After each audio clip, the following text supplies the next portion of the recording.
So to let everybody that has just joined us now, as long as it is still busy enough, in just a few moments or so, I will be doing a tour. So we are more than welcome to sit and stay if we would like to hear that. I'm going in the meantime, again, just make sure that the flash is off on the cameras for me. And when we are coming up to get a closer look on this top ledge, something I'm more welcome to do, just make sure we're not sitting on that top ledge. Now, I haven't introduced myself already. My name is Kyle, and this is what we call our ocean view display. Now, I'm absolutely going to be talking to you about some amazing animals that you see swimming by, but I want to tell you just a little bit more about this tank to start off with. Now, this tank is holding 500,000 litres of water, and that is about half of the water in our entire centre, just in this one tank. And that does mean, firstly, there is of course lots of water in here, and secondly, that we have 1 million litres in our centre. And every single drop of water that is in the tank is from the Blackpool Sea. It's actually our main source. There are pipes that are in the sea right now, just stored in a central pier, and they run under the prom and into our basement. All the water we pump in goes to a sand filter, a UV filter, a few little cleaning up processes, and then essentially just straight into these displays. Now we do heat it up as well. When it comes to the nice native tanks, we're keeping it cool at about 13 degrees Celsius, but here it's about 25 degrees Celsius. If you were to pop your trunks on and have a nice little swim around, I wouldn't mind some of the sharks, but it would be completely fine and a little bit warm. And so with that, of course, as much as it is really cool that all these tropical animals in here, it's also really weird to think that every single drop in here is just Blackpool seawater that we've sort of spruced up. There's also a newfound appreciation though for other aquariums that you might go to that are landlocked, because every single one of those that are landlocked are making the water from scratch. And that is a lot harder than what we've got going on here, and it is actually as simple as giving things a clean and popping it straight in these displays. And let's start off with this guy coming by the window, right? I know we can all see him. He looks like the grumpiest fish in our entire centre. He looks like every day's a Monday. His name is Lancelot, we call him Lance for short, and he's what we call a Queensland grouper. Firstly, because you found them around Queensland, Australia, right near the Great Barrier Reef, a gorgeous bit of sea. And he's a grouper because he eats really big groups of fish. He's a big fish, and he opens up his mouth really wide, and he eats smaller fish. Super, super simple. Our Lancelot is 9 years old, which means he has grown up quite large since he was born, because a baby Queensland grouper is about the size of your fist. You could fit them in a little fish bowl. So if you didn't see him swim by, that is 9 years of growing, and we've seen them get as big as a Volkswagen Beetle. Picture him the size of a car at a record-breaking 440 kilograms. Not being made of metal and weighing nearly half a ton is an absolute miracle. And these giant groupers actually upgrade their menu, which is why they're one of my favourite fish in the centre. Again, they're normally eating just a bunch of little fish, that's why he's called a grouper. But when they get really massive, people call them Goliath groupers and shark gobblers, because they've been known to eat sharks. Some people have seen groupers like Lancelot swallowing baby great whites whole in the wild. If you want a bit of a reference point for how big a baby great white can be, it can be roughly around the size of our adult black tip reef sharks. Now that makes, of course, Lancelot sound absolutely terrifying. I would like to let you know, he is a nice chap. We do feed him every single day. He's not eating any of the sharks in here. It's just that when they do get large enough in the wild, they've been seen to do extraordinary things like catching nearby sharks that come by. I also want to tell you some cute things about him, so he doesn't sound terrifying. The shark gobbler is a little scarier than the fact that every grouper is born a lady. Becoming a grouper is becoming a male grouper is a part of their group of maturity. So before he was a Lancelot, he was a Lancer lady first and foremost. That's a lot less scary than being the shark gobbler.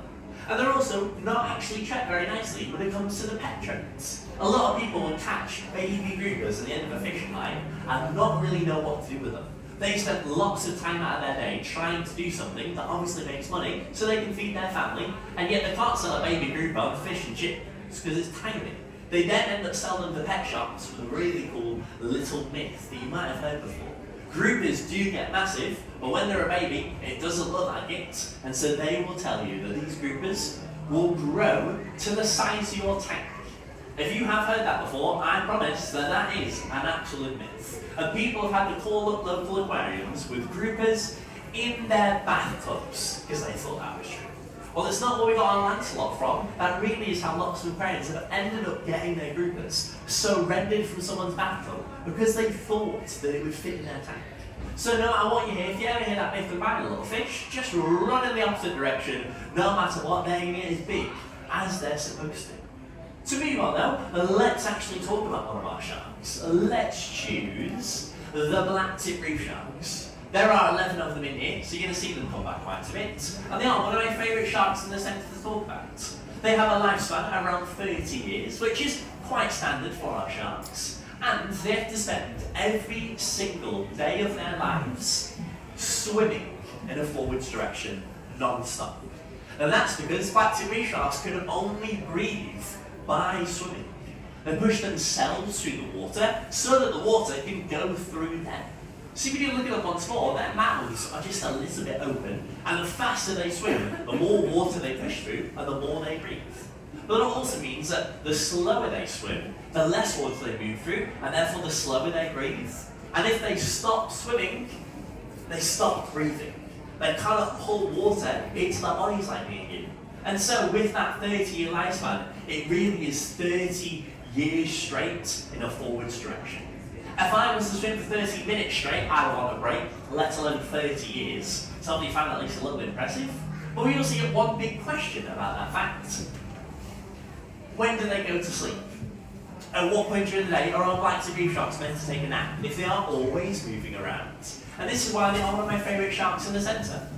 They are asleep right now.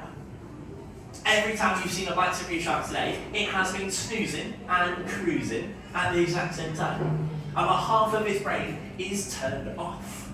The other half is on, so they can swim around and not bump into anything. But on that other half of his brain, he is dreaming about whatever a shark wants to dream about. And when he feels sleepy, on the side of the brain that he is using, he does the simplest thing possible and turns that half off, turns back on the other. He will choose which half of his brain he uses throughout the day to get a good amount of sleep on both sides. Lastly, that makes him the laziest animal in our entire centre. He will only turn on both sides of his brain for one thing a day, and that's feeding time. Feeding time only happens not only once, but for about 30 minutes at the most. And so a normal day for our black tip reef sharks may be lots of swimming, but it's also 23 and a half hours of sleep. They wake up 30 minutes for some food, and then they go back to sleep afterwards. And that sounds like my next day off. So as you can imagine, it's a wonderful life for a black tip reef shark. They aren't the busiest animal in that centre, they're just the laziest at the exact same time, and that's why they're one of my favourites. To finish off, let's talk about our gorgeous green sea turtle. There she is, just at the top there. Can we all give her a really big wave for me? She really does like the attention, and I promise that makes her come by a little bit more often as well. So to introduce you to that very big, very green girl, her name is Phoenix. She's our green sea turtle, and the second biggest species of turtle on our planet. We last weighed in our Phoenix at 21 stone. So it does take about 4 people just to get her in and out of this display, and that of course means she's really, really heavy. And actually, we're still looking to weigh her again. We last weighed her quite about a year and a half ago now, so we're looking to see that she's even heavier than we last checked. And her goal by the time she's around the age of 30, 35, is for her to be weighing in at 27 stone. Right now, she's only 24 years old.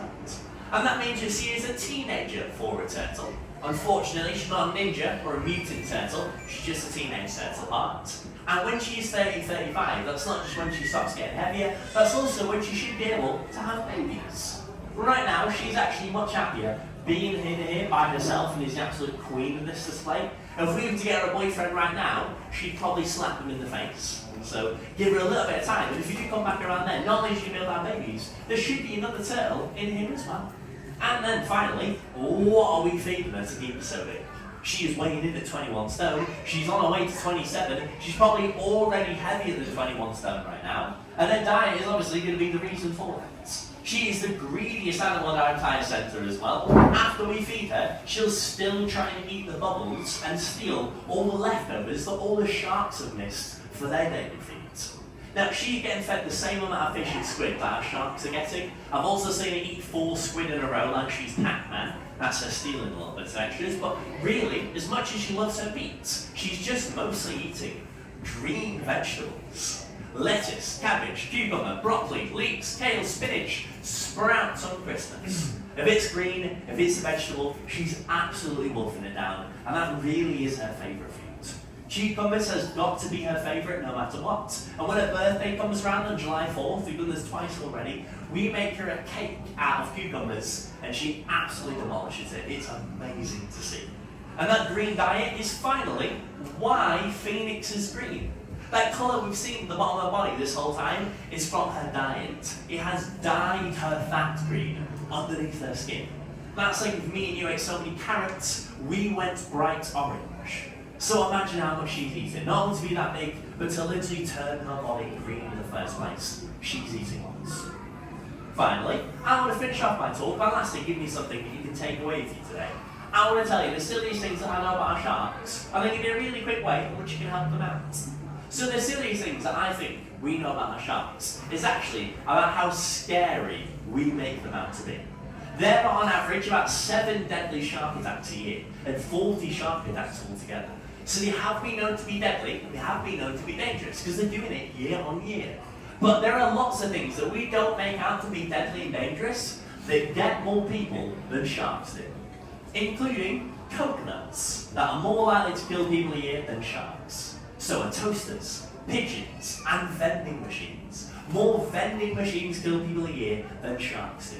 In terms of things that are more likely to bite you a year, because there's only 40 shark attacks a year, you can think of some yourself, right? The obvious one is a dog, a cat. Some people say things like mosquitoes. But my favourite is that you are just 10 times more likely to be bitten by a New Yorker than you are by a shark. In the city of New York alone, there are around 400 New Yorker bites a year. You're also just more likely to be bitten by the person sitting next to you than you are by a shark. For those of you that have turned your heads, you proved my point and you showed me who the biter was, so thank you for that. And that's what lastly, I do want to give you something you can take away with you today. If we are more likely to bite each other than the sharks are, then they really can't be that bad, can they? And so I want you to avoid something called squalene. We're unfortunately losing somewhere around 3 million sharks a year because people go out in the wild and take an oil out of their liver, and that oil is called squalene. It's found mostly in moisturising products like lip balm, hand cream and face wash, but it's also found in vitamin supplements, gym supplements too, and a few other niche products as well. Now, avoiding squalene could honestly be quite tricky, because you'd have to read every single ingredients list on every single product you buy, and look out for that little word squalene hidden somewhere in there. But I'd rather you do the easier thing, and also therefore the better thing, and let's just look for the good stuff that says no animals harmed in the making, and vegan. And if it says that stuff, you're doing great, you can keep on going, and you don't have to double check anything. If you have to take that with you today and avoid squalene in any way you can, it's not just going to mean the most of me, it's going to mean the most of these amazing sharks as well. Now, I'm very aware that I can't talk your ear off all about some fish. There's also many things in it I haven't been able to talk to you about. Whether it's one of our stingrays or that really cool animal with a weird white see-through nose, and I won't be going anywhere if you want to chat about them. The last thing to ask though is for a review about your experience, and that's why we're at this little survey machine on the right hand side. If you want to give us some time out of your day to let us know how it's been, that will really help us out. And let us know what you've enjoyed, if there is anything you think we can improve. And as always, I am looking for a cheeky mention. If you want to put Kyle's shark talk was awesome, I'm not going to stop you. I do read every single one of those comments and they really do make my day. If you have not enjoyed my talk, you're never coming back here again. I have ruined your weekend and now you hate fish. My name is David, I'm a manager and I was never here. Thank you very much guys. Cheers.